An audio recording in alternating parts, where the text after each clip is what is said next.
আমার দুঃখের খবর কেউ রাখেনি, অথচ আমার ভুলের খোঁজ সবাই রাখে।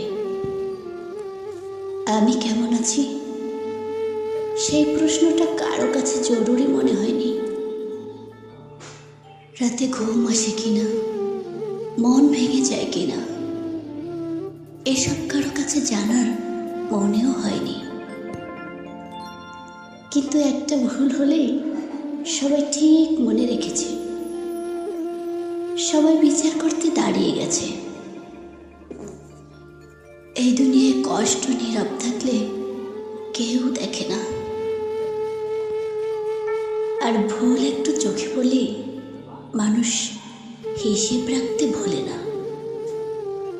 ভালো থাকার অভিনয়টা তাই মানুষ খুব দ্রুতই শিখে যায়, কারণ দুর্বলতা দেখলে সহানুভূতি নয়, সমালোচনাই বেশি আসে।